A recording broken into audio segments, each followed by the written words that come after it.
I think the biggest risk today that I think the number one fear everybody has is ransomware, right? I mean, the idea that you could come in and your practice is totally shut down and you can't be online right now, right?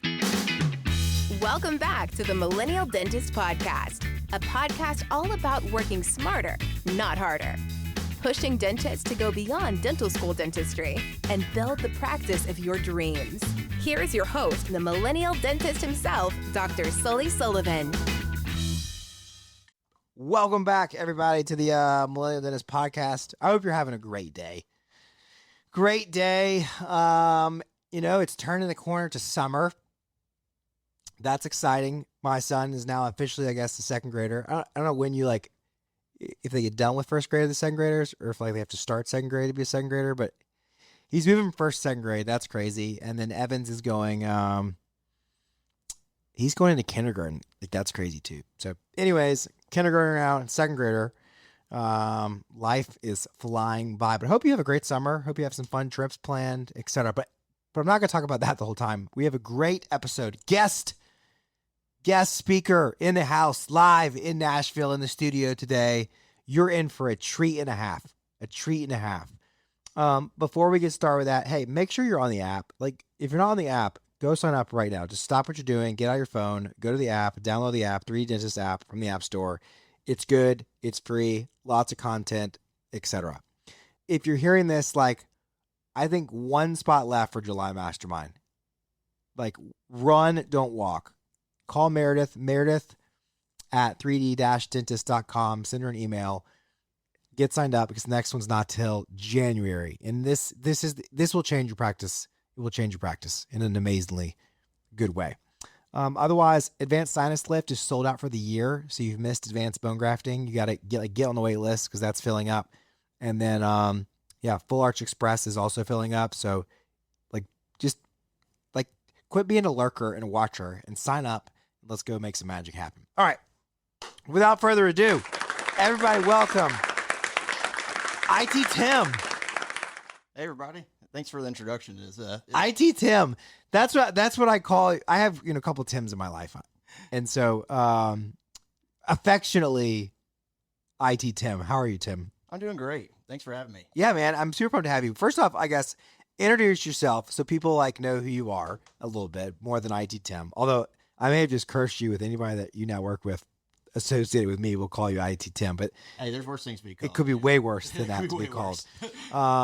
So give me the lowdown on who you are. Absolutely. I think the best place to start is how we met. Yeah. So that's true. Absolutely. So I used to be the CIO of a healthcare company. We did on-site dental at nursing homes. We were in, I think, 6 states at the time. And I think by the time I left the company, we were at 12 states. The reason I left is I was working there. Again, we did on-site dental nursing homes and COVID hit and every nursing home in the country shut down. And you can imagine how fun that was during COVID. Yeah, because I guess y'all really just probably shut down completely at that point. It was rough. Yeah, I mean, we couldn't get into the homes, so they wouldn't let anybody in. And the worst part is, as everybody knows, kind of post-COVID, hindsight's 2020, is that really a lot of these patients just weren't getting care across the board for many different services. Yeah, basically no one probably. Exactly. And it's unfortunately, that probably did a lot more damage to their well-being than, having lockdowns. So that was kind of your intro into the dental IT world. Absolutely. So yeah, when I was there, I built a full custom dental EMR. As you remember seeing it a little bit. Yeah. And really the reason we did that is there was only a few cloud options at the time. And pretty much this is right around COVID, I guess. Even before COVID at that point was exactly. Yeah, it was 2019. Yeah, 2019 is when we met, and we had started a couple of years before that, the EMR that is. So it's and really a lot of it was also just because most of the EMRs out there, they work great for brick and mortar practices. I wouldn't dream of trying to use that one in. Sure. But really, all of them are just designed around you have 4, 8 chairs. Hygienists are working these chairs. You have maybe doing surgeries in these chairs. Yep. And our whole workflow is totally different than that. So then at that, but I imagine outside of that, from a normal, a typical standpoint, that was a great entry into brick and mortar dental offices because you're still dealing with the same kind of equipment on some level, the same specs. And I imagine that IT is IT, whether you're in a dental office or in a turf company for that Absolutely. matter. Yeah, there's an extreme amount of overlap. I mean, there's definitely some skills and experience that comes along with every industry. Even before I worked at that company, I had some dental IT clients in the area that I managed Dentrix and EagleSoft and all the different things. So a lot of experience going back even to that. Well, and I imagine too, like when you get into the dental specific technology or even the HIPAA stuff, Exactly. that adds a different layer of complexity to it. Okay, let's start. What I want to do today for this conversation is I want to go through a couple of different things. I want to talk about what are most people doing with that in their dental practices? What should they be doing? And then we want to talk about some AI stuff. So those are kind of the teasers of what we want to touch on today while I got Tim. And if we get a good response, we'll keep bringing Tim back. But I think this is going to be fun. What do you think the biggest challenge for dental offices is with their current setups? Like, what do you see most often when you walk into a new office or new client? Like, what is the setup and what are the challenges? I think there's two distinct groups of dentists that we encounter, right? And you really have like the rock stars. You have the 3D dentists like yourself. And then there's thank you. That you didn't have to say that, but thank you. I mean it though. I mean, and then there's a lot of dentists that are kind of like maybe they might be nearing retirement or they're not really, they're kind of just like they're happy the way they've been doing things. Maybe they're not really trying to grow heavily. I mean, I literally just met with one last week that they don't do 3D. They don't have any 3D scanners. They don't. Oh my gosh. Okay, so let's focus then on let's focus on the practice, because that's mainly our listeners, people that like us or want to be like us, I guess. Yeah. But let's focus on that one then. So some of the challenges I see really in the 3D dental realm is that like really just fragmentation, I would say is a big challenge. Like you have a lot of different vendors doing different softwares and just getting them all to talk to each other, right? I mean, having a seamless experience that your EMR can see your 3D scans, you can have everything be visible, and mobility is another big one in today's world. I mean, more and more people are on the go. Like you want to be able to see your schedule and everything remotely at home, right? So it's those are two big challenges, and really security is always a challenge in today's world. I mean, I would say we don't want security, so that is a challenge. Yeah, and no one wants. I mean, no one wants the headaches and the constraints that come along with it. All right, so let me slow you down. So fragmentation, mobility, security; those are three big areas. I think the fragmentation is a big one. Honestly, if I would even say, like, I don't think most people know what good IT is because they don't know what's possible. Like, absolutely. And so like, I feel like my baseline with this was always like, do my computers work? Like, does my tech work? And so like, that was kind of the extent of what I thought about, and you kind of have opened up my eyes to a lot of like how I could, okay, well, tell me about your workflows and how can we optimize where are bottlenecks, this fragmentation you speak of, how can we consolidate or minimize clicks and different things. But I think that's the first line that people have to understand is like, if you're just paying for someone to keep your computers running, that's really like, that shouldn't be the bar. Absolutely. It's kind of the minimum, right? I mean, that's like the bare minimum and really, they're really not being a partner in your growth and your success. No, at that point. No. And that was the other thing is like, it just, it felt like an order taker. And honestly, like, I feel like the other part about it is in previous companies that I've worked with or used is that we would run into like issues and they would be great at fixing the issues.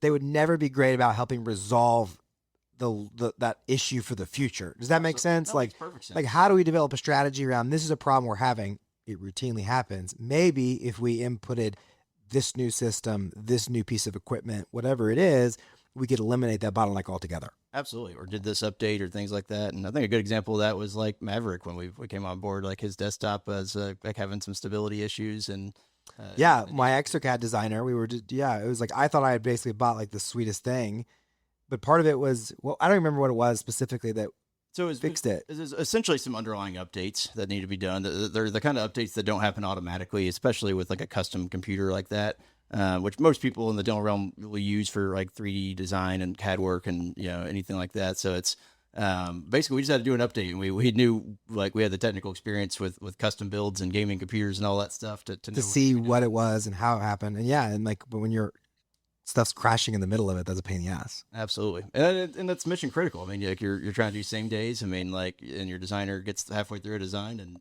what are some other things? Can you think of Tim anything that like going back to like when we initially started working together, like that you were like, man, these were challenges that Sullivan Dental Partners had that we that there's been a lot of things we've resolved, but like anything that jumps into your mind? Yeah, I mean, I know a lot of big things. I mean, like there was a big Sedexus update we got done for you. The Sedexus load times was a big one. Yeah. That was, and largely it's been improved. I know Sedexus is always can be challenging with anybody, especially with the amount of images you have here. Yeah, but I think that goes to the point, like my question that I've generally asked this to people, because my thing is I want to challenge you to either, like it's an area in our businesses that we just think of it as if it's not on fire, it's working. And I want to evolve that way of thinking. I want us to evolve the way of thinking to where am I meeting with, like, we've got regular meetings now where we're looking, okay, here's the issues we've had. Obviously, how can we resolve them? But also, how can we like strategize moving forward to build things out more appropriately? And I feel like I've got a partner that's aligned with that strategy, that mentality, and getting things done. And I want people to hear that, because I want them to either ask more of their people or look other places, honestly. Absolutely.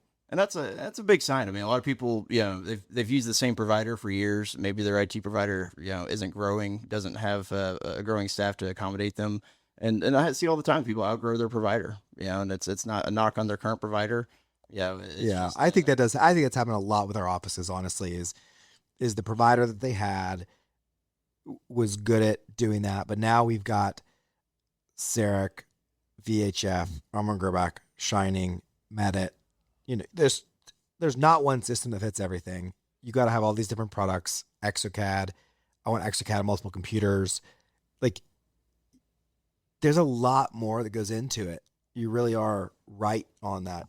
Do you think people are overpaying for what they're getting? I think, like much of the time, they definitely are. Absolutely. Yeah. And I think especially in the regard that they're usually not getting that partner support. They're not getting the strategy for, hey, we're about to buy this machine. What do you think about it?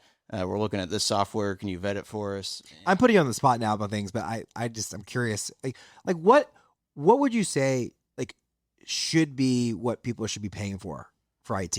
I would say it ultimately depends, right? So, I mean, if you have a partner that's taking care of everything. It was a very PC answer, but keep going. Yeah. So, I mean, I think really like what I see is the average, and it really depends on the area, right? So, I mean, you might be paying a different rate in, say, California than you would in Tennessee. Sure. But I usually see the average, like, being a per user model, and so how many employees they have. Okay. So you see a lot of per user models. Okay. Exactly. And usually the two distinct like buckets is you usually see someone doing per user or per device. Okay. We like doing per user just because, like, how many devices like people have now, especially in the post-COVID world.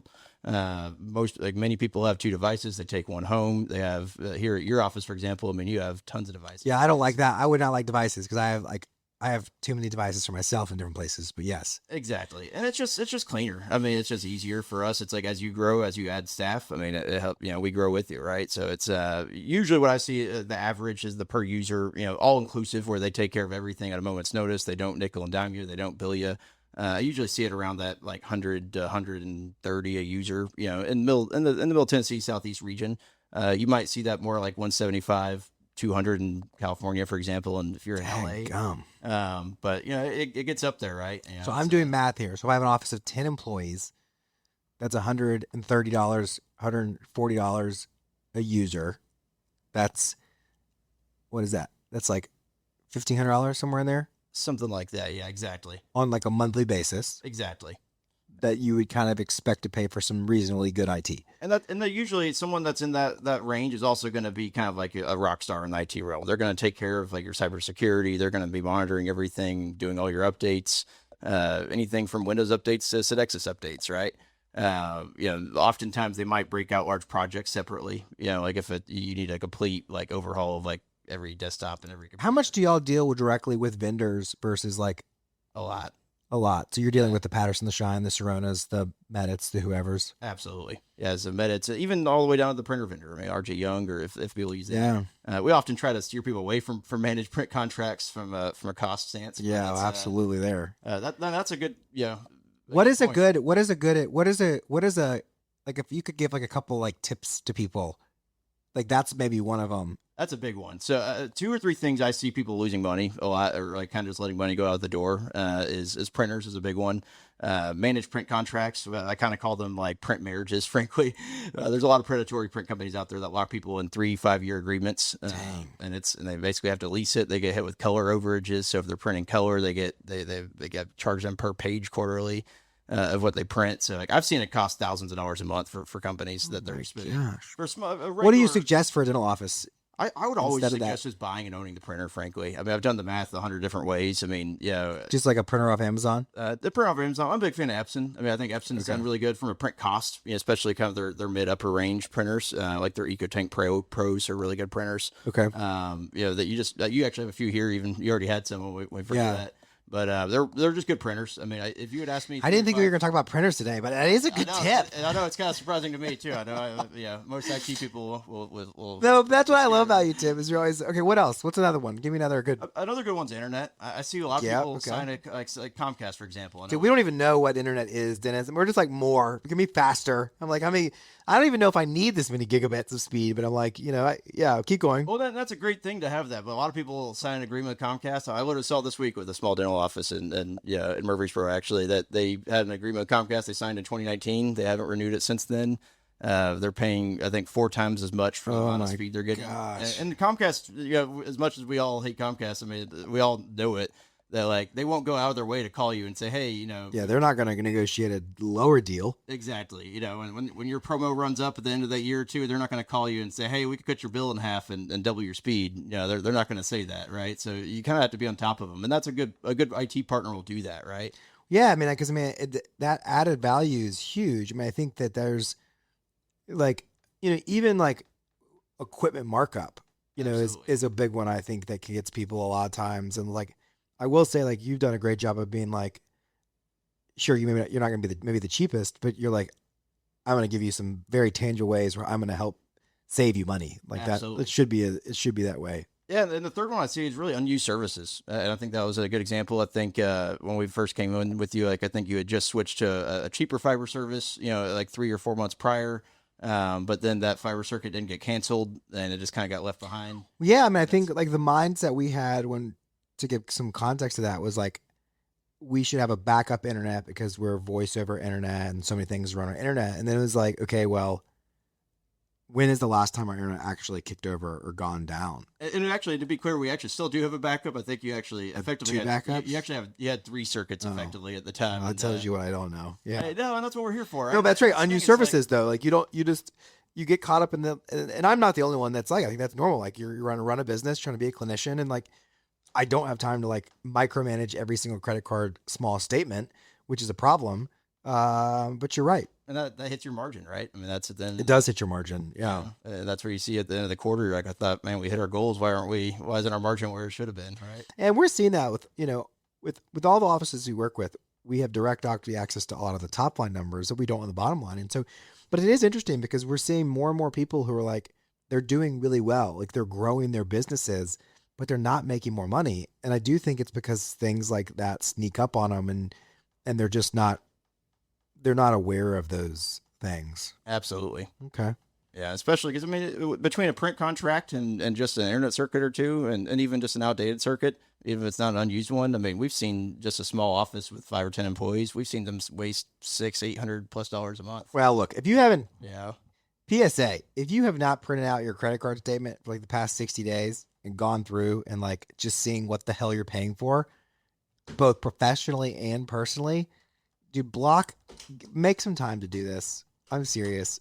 It is unfortunate how much little things, the $15, $20, $50 a month add up. Absolutely. And I know we're going to talk more about this later in the podcast, but AI will help you with that, right? It's export your statement, upload it to AI, and ask it to give you a breakdown. I haven't thought about doing that. That's a great idea. Ask it to look for any red flags or anything that looks unclear. Yeah, it's amazing. And the best thing with AI, and we'll go more to this later, but give it the actual Excel export from your bank. It'll do good. Most of the newest models will do pretty good with a PDF, but if you have a pretty big statement you're trying to feed it, it'll do much better with an Excel file. And it'll give you, it'll do whatever you want. It'll break it down by category. It'll find anything that, is a new charge. Oh my gosh. We got to get into that. Any outliers, ChatGPT actually just announced a new like, finance kind of module for it that will help you with personal That's finance. insane. All right. So, okay, well, back to the IT side of things. What else do I need? What else do we need to know? What should dentists be doing? I think really some of the biggest things they should be doing. I mean, and there's like 2 or 3 things, right? I mean, I know like we love to talk about cybersecurity. I think that's a big one. I mean, and really just doing some of the And what does that mean? What are some of the, like, what are the things that, how does that affect us on a day-to-day basis? I think the biggest like risk today that I think the number one fear everybody has is ransomware, right? I mean, the idea that you could come in and your practice is totally shut down and you can't be online right now, right? That seems so freaking foreign until we had a buddy in Nashville who basically had that happen and had a bunch of data stolen. And like, they were like, we want $1 million. You're not getting your data back. Like, it was. Exactly. And it's happening more and more. I mean, it's scary. I mean, and really the age of AI is really accelerating it because they're finding, holes in software faster than they can fix them. Wow. And I think that'll eventually catch up. Second PSA, do you have cybersecurity insurance? Absolutely. That's a good one. And keep up with it and make sure that that insurance actually is covering ransomware. More and more cybersecurity insurance policies are starting to put pretty low caps on ransomware and or just getting rid of it altogether. Because It's so that tells you how common it is then if they're not willing to insure it. Exactly. Especially, and we've also seen is like once someone's been, affected once, then they're pretty much going to not get insured again. Like after their year's up, I mean, their insurance is most likely going to drop them. And There's no reason to keep them. Exactly. Yeah. So it's expensive. I mean, and it's happening more and more because they've had to pay out so many. I mean, up until like, I think 2 or 3 years ago or 4 years ago, I mean, it was like a single digit percentage of how many times they had to actually pay out a ransomware. And then it went up 400, 500, 600% in just a year. Or 2 years. That's insane. It's bad. And it's really affecting larger companies the most. So, okay. So someone's listening to this. How do they check this stuff? Where do they start? Because that's what I'm hearing a little bit is people they're going to feel overwhelmed because they're going to be like, well, I don't even have an IT person. Yeah. They're the IT person. So hopefully they have it's someone they work with obviously for insurance already, most likely for their liability, their medical professional, everything else. So it's, talk to your agent, see what your coverage is like. That'd be a great start, a great place to start. Okay. They likely know a little bit about cybersecurity insurance.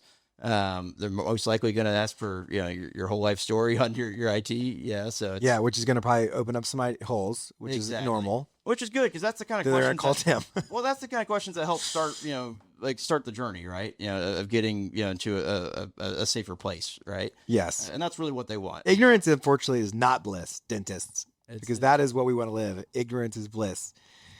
It definitely isn't. And some of the biggest threat vectors we see with all that is email. I mean, that still remains to be probably the number one. People sending, a fraudulent email or a vendor getting hacked. I mean, we've seen it in other industries where, like, say, an example here would be like if Patterson got hacked or if, right. EagleSoft got hacked and they sent you an email, you're going to probably trust it. You're going to click it and see what it does, right?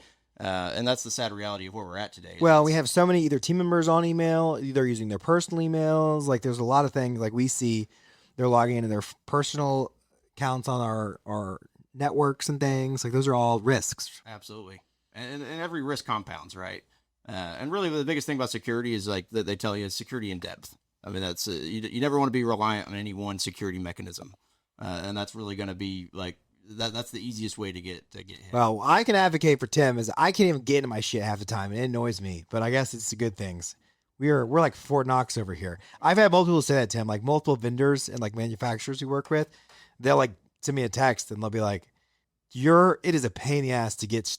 And I'm like, I understand, but they're like, but you're covered. So it's kind of, there's some give and pull at all, right? Yeah, I guess so. But we do work with them to make sure that they got what they need when they're on site. You do. I will say that, who's in our house. That's for sure. There's no mistake there. All right.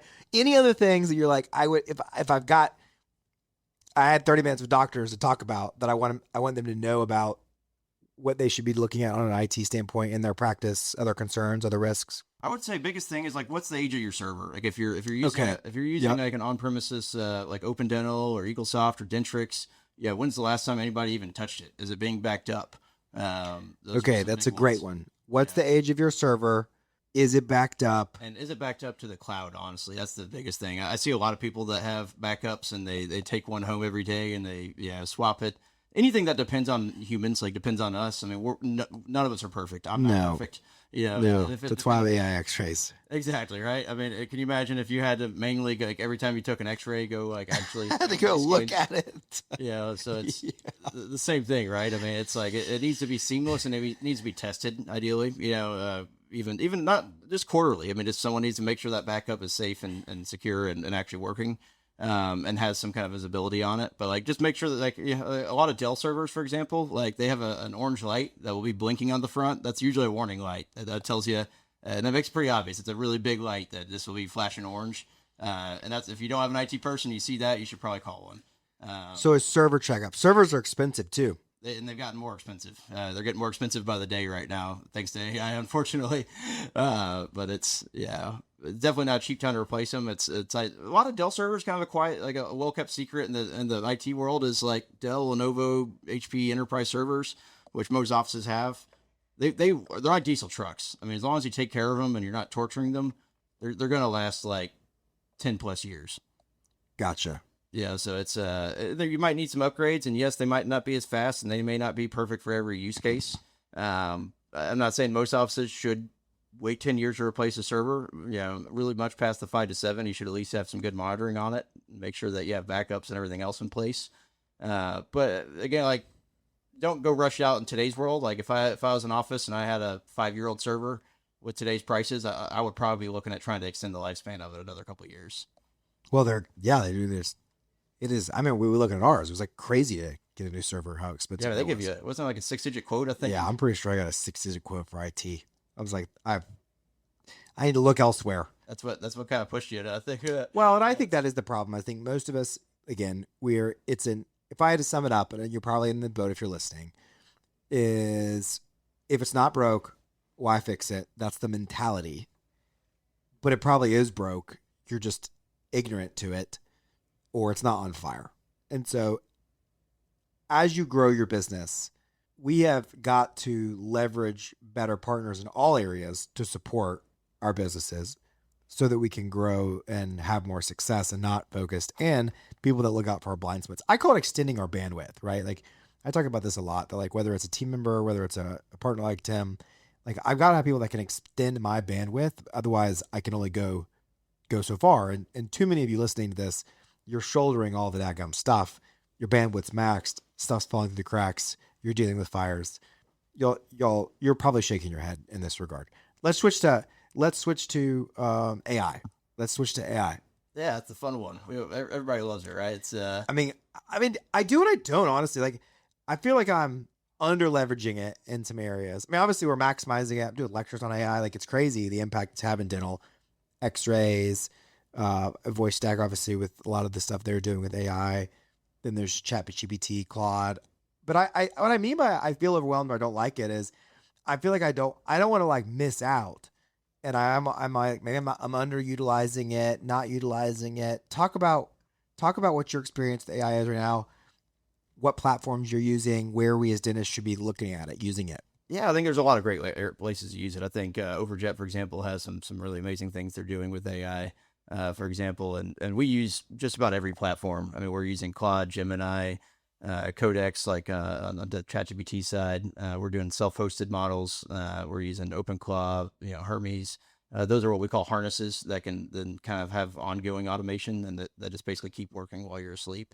And there's a lot of things to be careful with, right? Especially in healthcare. I mean, with HIPAA and PHI, and basically like models. I mean, they can do a lot of amazing things, but they can also do a lot of damage. So that's the thing you really got to be careful with setting them up and managing them. But there's a lot of cool stuff they could be doing. Like, I know you sent me a screenshot just a few weeks ago wondering about, another dentist that was doing some neat things. The OpenClaw stuff. Yeah, exactly. And there's some good things there, but there's also some red flags to watch out for, I think in the perfect world, it's a little bit more of an investment up front, but like self-hosted models help alleviate a lot of that. And that's why it's so hard to buy Mac Studio now, for example. Mac Studios are fantastic for running self-hosted models. And that's why everybody's been buying them. So it's to the point where they can be a little hard to find. But if you can get your hands on a Mac Studio or you already have one, it's a tremendous way to kind of have your cake and eat it too. But you can do some really cool things, from automating, patient communications to automating chart reviews to getting, your daily schedule, getting a daily pulse sent to you of everything you have going on. It can help be the bridge between all those different softwares. Kind of going back to our first point, right? I mean, fragmentation. It can be a really powerful tool to help solve fragmentation. And I guess that's where like I hear all that and I'm like, yes, but I don't know where to start. That's a great point. So I mean, I think ultimately, a good place to start is bringing in a partner like us, and I think, me and you probably need to spend some time together. Yes, probably do. In the next few weeks. But, really, I think bringing a partner in will help you do it safely. We'll talk about that. Let's have an open mic with our conversation a little bit. Yeah. And where do you feel like we could be leveraging this better right now? Or what would, if you ran Sullivan Dental Partners, what steps would you be taking? So one of the really good things about, like, say, Open Dental, for example, is that you do have, like, direct access to your database, right? Open Dental is getting a little bit more, cagey on, doing write access to it, understandably and justifiably. But that means you have direct access to your data. You're not relying on what's called an API call, which is like a programmatic way to, like, talk to a software. Usually when you have to go through an API, you kind of have to do it on their terms and you have to talk to them, their way, right? Whereas with a direct database, I mean, you can essentially, it's like going to a bookshelf and you can pick out any book of any part of your data you want. So really for you, I would say, I mean, it would be awesome to get you like a Mac Studio. We could set up an agent on it with like read-only access to Open Dental at first. Eventually we could set up like a scoped access to where it can maybe do some limited writes, to actually be able to interact and make appointments or see appointments or things like that, or maybe update notes, those kinds of things. But it could really be a powerful tool because, like, on the go, you could have a way to see, outside of like the Open Dental mobile app, you could just ask, Claude or GPT with the right level of subscription, that tell me about my schedule. What kind of cases do I have tomorrow? What kind of cases do I have this week? Is there anything I should be, ready for? Is there any new patients that have been added? So almost like how I would work with ChatGPT on other things outside the world, it would be like a ChatGPT for my practice, kind of. Absolutely. That's how I explain to myself in layman's terms. Absolutely. Okay. It's a personal assistant, right? That you don't have to pay. You have to pay for up front, and it's a little bit ongoing cost, but you don't have the salary, right? When can we start? We could start probably, like I said, next week. We gotta get hands on a Mac Studio for right. it. Well, you have my permission to find us a Mac Studio. Absolutely, that'd be fun. And get this launched. Dustin would love it. Yeah, he's our AI red pilled person on staff. So Matrix reference there for those of you that didn't catch it. Okay, well, so I definitely want to do that, and I like the idea of installing it there. Some things I need help with. Would I be able to like isolate patients that have certain codes? Absolutely. Then be like, get those emails so I could send out emails to those patients that like haven't said yes, like an implant code, for example. Absolutely. Yeah, we can cater marketing to them. It can do any kind of analytics on everything that's in Open Dental. It could even access some of the other software that you have, right? Yeah. So any ExoCAD designs, any Overjet stuff that's local. Anything we give it access to it can. That's fascinating. And there's a lot of safeguards we'd want to put in, and that's where, like I said, I highlighted the importance of working with a partner. It's really easy to set these things up, but it's also really easy to set them up wrong, unfortunately, or set them up in an unsafe way. We need to figure this out because you may have a lot of people calling you asking about it. Oh yeah, no, you may be like we're all the phone on that. Yeah, so we're like I said, we're extremely heavily invested in it. We're actually a Claude Anthropic partner now, as well as. Is Claude one of your personal favorites? If you had asked me 3 months ago, I would have said overwhelmingly. I'm yes. still using ChatGPT mainly. I just got a Claude account. I need to start using Claude. So T-Bone likes Claude. Honestly, it changes by the month. That's the easy answer. So if you'd asked me 2 or 3 months ago, I would have been a diehard yes to use Claude over everything else. A few months ago, they started putting some pretty heavy limits in, so where you get a lot less usage for the amount of money you're paying for. Then they also quietly kind of reduced its capability. I mean, it'd be like coming in and one of your employees is just suddenly... Yeah, unless you pay more? Not even unless you pay more. You couldn't actually even pay more to fix it. Why is that? Because they couldn't keep up with demand. That's the simple answer. They signed a new contract with XAI and SpaceX to try to get more capacity. Who did? Claude or Anthropic? Amazon did. Okay. Anthropic so... I think in the short term, they may be resolving that finally, but it really kind of highlighted like a big problem with AI as a whole, right? Especially when you're not self-hosting it with a Mac Studio and you can actually run a lot of that locally. Like you could think you're getting the capability one day, and then the next day it could just be quietly reduced by 30-40%. and be 30-40% less intelligent than it was yesterday, and you not know it. That's right? fascinating. Yeah, and you're still paying the same amount. That's the scary part, right? So, and the only reason this got brought to light, at least like scientifically, is because there was one of the AI engineers at AMD, one of the biggest chip producers in the world, basically, or chip designers, I should say, noticed that with their whole team that they were getting less results. So they put together the amount of data they collect as an enterprise company is Massive, mind-blowing. I'm sure. Yeah. So they actually could track like over time. They actually measured every single AI like question and prompt and query that they ever did, and they actually measure the outcome of them and how good those outcomes were and how often they had to repeat the work. And they said up until about March, it was near flawless with Cloud Opus. But then basically around March, especially early March, it just went through the floor. And they were able to directly line that up with when usage started going up, and when everything like that. And the way they posted it and the way they made it public, they weren't trying to like throw shade at Anthropic. They said that they got a lot of good use out of them, and they really frankly hope that they fixed them. But they ultimately moved to another provider that they wouldn't name drop. I suspect it was ChatGPT and Codex, which is just really good. I mean, frankly, you get more usage like for what you pay for with ChatGPT right now, and it is just phenomenally good. I mean, It's fascinating. What personally should I be using it for? just about marketing, contract review. Obviously, for something important, still use an attorney when possible, but just any kind of quick stuff like data analytics. You think those jobs are on the outs? I don't necessarily think they're going to be completely on the outs, mainly because like licensure and everything else, But I do think You they're may gonna have one attorney that signs off on a bunch of documents versus them having to be written. exactly. I think they're going to get a lot more done, right? Yeah. So I do think that it's an interesting time and a challenging time in the legal realm. One of the safest professions actually is dental surgeons. Yeah, I don't know if you do that or not. I did not know that, but I mean, it doesn't surprise It me doesn't that much. surprise it, I mean, right? like I would say, like general physicians, I would be like on the lookout. I think it was like, either number one or number two. It was either MIT or Harvard did a massive like survey, research on like the most threatened jobs and the least threatened professions.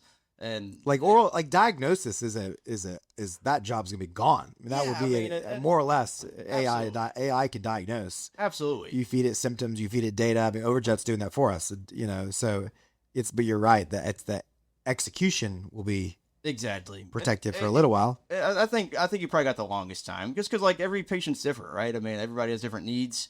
I think ultimately, even when they can accurately diagnose it, even if they came out tomorrow, which I think it's going to be at least 3 to 5 years minimum till like robotics is good enough to automatically do anything. But then robotics plus AI robotics, yeah, exactly right. And even if it was that good in 3 to 5 years, we all know the government doesn't move very fast, right? It will never let the that FDA happen. it's going to take 10 years before the FDA will approve anything. I'm going to get while the getting's good. Yeah, so you got a lot of time. I think you got a lot more time than most professions have before you really get heavily disrupted. And I think it's an interesting topic, right? Because I mean, we've never seen this in human history where we've had every industry, almost every industry affected all at once by, progression of, better output and better everything, right? So it's, I think there's some interesting economics, thought theories out there that basically like thought experiments where if you increase the capacity and the output so drastically of a service or good, you can sometimes ultimately have a net increase in the overall demand. And basically the idea is that like, because so many different industries have like needs, because there's so much pent up demand in the world, right? I mean, there's so many things like even with you, like every day, you're like, man, I wish this software could do this, or I wish I had a software that could do this, or I wish I could do this. I think ultimately we're going to see, especially in the next 10 years, like a massive increase in demand. That doesn't mean people aren't going to lose their jobs. I think you're going to see a lot of industries change, right? I mean, people are going to move from industry A to industry B, and they're going to. Well, look, I mean, and I think like for us personally, like I don't want people to lose their jobs, but it's so hard to either find people or find people that can do the jobs. It's like it's forcing me to like find other solutions, right? And so it's like it's the nature of the beast a little bit. Is if AI can do it better, it's hard to say or faster, right? Yeah. And I think ultimately, right now, like the human in the loop is the idea, that I think will still. Yeah, that's what I hear right now. Like they said, the common phrase is you may not lose your job to AI, but you'll lose your job to someone who uses AI. Yep, exactly. And that's spot on, right? So it's like you kind of have to adapt or die right now, right? And that's kind of the well, especially in your world, man. I feel like it's like on some level you're at risk or super safe because someone has to know how to leverage it and use it, and that's where like. That's a very protective position to be able to leverage it with responsibility. Yeah, I mean, frankly, I think we're busier than ever. Yeah, it's a believe good that. problem, but it's still, we've hired I think 6 people in the last Oh my 6 gosh. months. It's So crazy. yeah, we're growing quick, and then we have 2 full-time developers just to keep up with it. Yeah. What are you excited about in the AI world coming down the pipe? Oh, I got Common AI for my Rivian. Oh, awesome. Yeah, I think they actually put Grok in my Tesla, so that's funny. It's Yeah, so I guess it runs on Open Pilot, okay. and so it drives itself now. I know exactly the one you're talking about. So I had to change a harness out in there. so you did all that yourself on that? Yeah, I did. That's all. I've seen that online. I've never gotten to play with it. It's pretty slick. Although I gotta fix something because something I've done wrong is now when it goes to sleep, it doesn't want to like shift into gear. So I know that sounds like a big deal, but it's pretty sure it's a minor deal. But yeah, once I start going, it drives and it does way better than the Rivian's Especially the Gen 1. lane keep I've heard assist. Oh, the Gen 1's atrocious. So yes. Tesla, like I said, I'm ruined. I mean, it's like Well, about the you point are. now, I it's almost switched to the Cybertruck but this is what kept me from doing it. Was I was like, okay, this is great. yeah, I mean, like I said, it drives me everywhere. I mean, I went to Memphis and back last week all on the same day. And that's the thing is, it's actually saved me probably at least $2,000-3,000 in hotel fees already. It's like, historically, I probably would have driven there, stayed the night. Yeah, yeah. And sometimes I still do just because depending on the timing. But I was done at 7 o'clock p.m. And it is nice to not have to, like, it does reduce you got to pay attention, but it reduces it drastically, the energy level. Especially hardware 4, and that's what I'm fortunate to have that in mind. But it's hardware 4. I mean, it's honestly, I have like my laptop in my lap most of the time on the way here. Yeah, it's just that's that good. amazing. I mean, it's crazy. Yeah, that's like honestly, like self-driving is one of the most exciting things I think. And I think it's something that's basically here. I mean, we're seeing it in Nashville. I mean, Waymo may not be the best example of it right now, but it's not going away. I mean, that's a really exciting thing. I think just automation as a whole. Yeah, I'm also excited to see it in healthcare. I mean, I've been seeing it for at least 5-10 years now, where we've been talking about it with AI radiology. I mean, it's hard to get enough radiologists. Yeah, it's to be able to do reads. And you can't. It takes a long time for someone to go to school and actually get their doctorate and go to med school and become a radiologist, right? So and they end up costing $300 plus. Like that job's got to go away.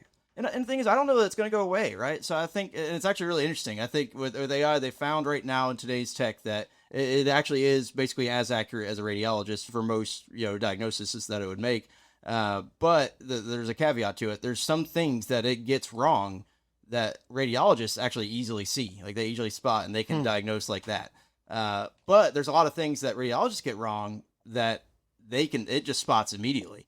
But that to me would be then I just have radiologists that just check they just check the positives. So they verify the positives. Where I really what I'm excited about, I think will ultimately happen is, and goes back to that demand theory, right? Is that, where you kind of see increased demand. Right now, there's 2 things with imaging, especially with MRI, and a lot. I don't know if you knew this, but no, I think I know where you're going with this. Keep going. Yeah, so the first thing is the scan times, right? I mean, it takes anywhere from 25 to 40 minutes, depending on the magnet that they're using. I don't know if you knew this, but I have a pretty heavy MRI background as well. I did not know that. That doesn't surprise me though. At this point, IT Tim. I installed an MRI machine with nothing but the manual, and got it accredited with ACR, the American College of Radiology, and all this stuff as a past life. But it was a lot of fun. Yeah, so we built a Faraday cage, all that fun stuff. But gosh. Yeah, so it was basically with the MRI, though, like the biggest issue with it has always been scan times, and that's also like that affects the patient experience. That makes it where if they they twitch, that's that one sequence, they probably have to redo that one sequence.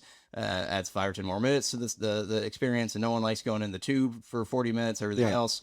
Whereas so AI on the front end is drastically speeding that up, and they've already demonstrated that they can do it with existing magnets. It's just processing, because they can actually speed it up and work through the noise and get the same clinical image.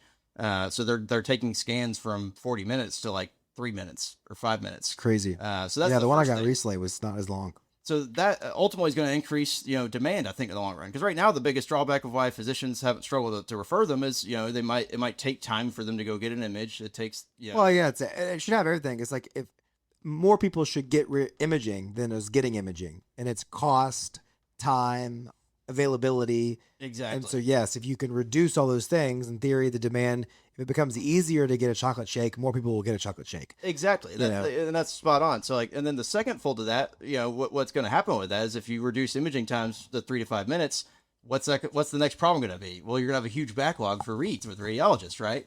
So I think what ultimately will probably happen in the long run, I think it's not going to happen tomorrow. I think it's going to be 5 or 10 years out. is that you're going to see basically it become more of like a regular thing, like where like you just go in, get like, you know, an MRI of all core systems, like go get a brain, get a spine, get a, you know, a different, you know, a couple different MRIs. It takes 10 minutes, and then they're going to send it to an AI that's going to do a quick just read of it. And if you're not having any complaints, if you're not presenting with a complaint, if you're not like having any medical issues, and it gives all clear, it may not go to a human, right? But if you are presenting with complaints and it's inconclusive, it's going to get escalated to a radiologist, right? Like a second tier. So I don't think they're going to go anywhere. I think, you know, radiologists are safe. It'll evolve. It's going to evolve. It'll right? evolve.